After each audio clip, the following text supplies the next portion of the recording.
Thanks for joining me. My name is Derek Mitchell, and today we're going to talk about money.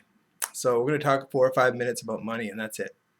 Say finances, money, what you can do to improve.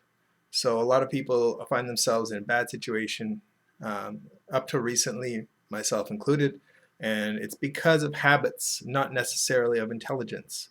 So I'm going to talk about some things that you can do to improve your financial situation.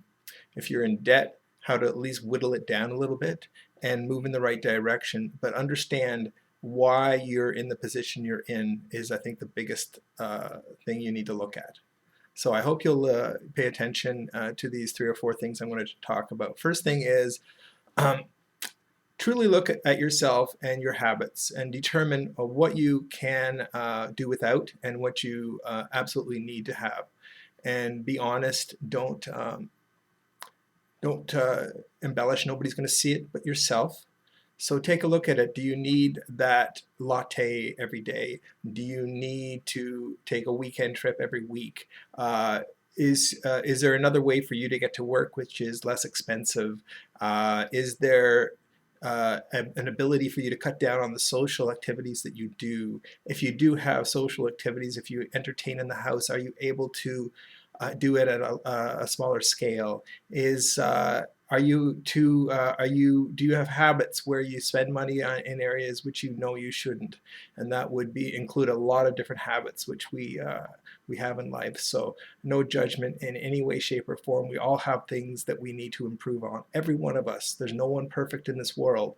So look at your habits. This is the first thing. Look at your habits, look at your routines, look at the money you spend, and try to figure out where you can make some changes. Now, if you have a significant or a reasonable level of income, that is an excellent approach to take. If you have a low level of income, like myself, then you need to understand what's important to you and use that whatever additional money you have to make your life better, and stop spending it on nonsense that doesn't improve your life. It just makes your house or your apartment or wherever you're living full of stuff. Stuff doesn't matter, and if you think it does, I think you really need to reevaluate your approach and what goes on. You don't need to keep up with the Joneses, the Smiths, whatever your neighbors are who have got a nicer car, a nicer house, a nicer backyard, and a nicer pool, a nicer fence, whatever the heck it is. You do not need to do that. You only need to understand what's important to you. If a nice fence is important to you, then build a nice fence and enjoy it and keep it up. So focus on those things that you value, and use your assets towards them, and stop spending money on nonsense. Nonsense meaning things that are habits that really add no value to your life. If you want to go out every week, fine, go out every week, but put a limit on the amount of money you're spending. Maybe have a drink or two. If you like to go gambling, do that to a reasonable level. If you can't go gambling without spending more than like what you can afford, then don't go gambling. If you can't afford to smoke, then stop smoking. If you drink too much, then stop drinking as much. It's about as simple as that. So this is all about money, and I'm talking about habits. Everything about money is an emotional reaction to whatever you're doing in your life. It's not even a financial thing.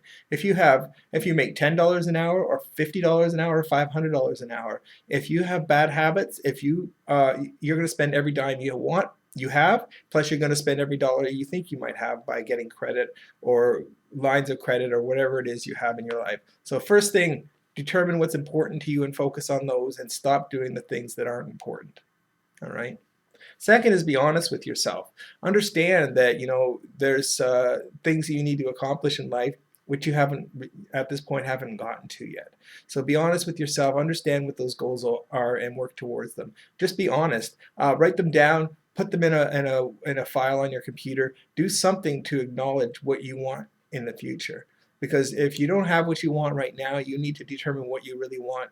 And then, of course, I think you're going to figure out what the third item is try to start writing down steps where you can start to move towards those goals. Those things would be, okay, I currently drink one latte, I buy a latte out every day, so maybe now every second day. You can take small steps. Trust me, I've had to basically reinvent my financial situation. I went from a job that paid very well to a job that pays almost, basically just above minimum wage. So I've had to basically stop spending on pretty much everything. I have to bring my lunch every day. I have to pretty much buy my coffee and make it at home. Occasionally I'll have a coffee out if I can afford it.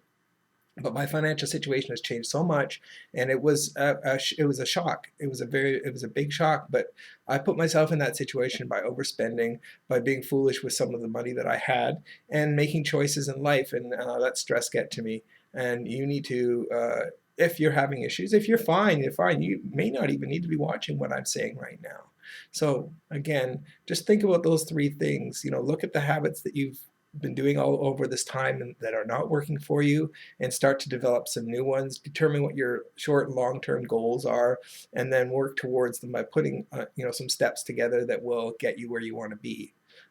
This is an ongoing conversation that I'd like to have with the people who watch these videos.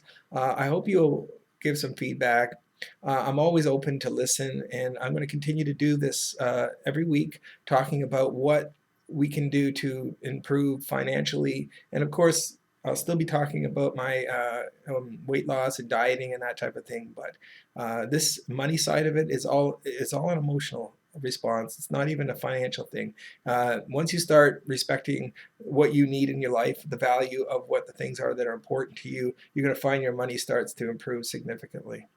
So I thank you very much for spending some time with me. I do appreciate it. My email is niagaraedge@gmail.com. I hope to be hearing from you. Please like this video if you do, and I hope you have a wonderful day. Thanks. Bye.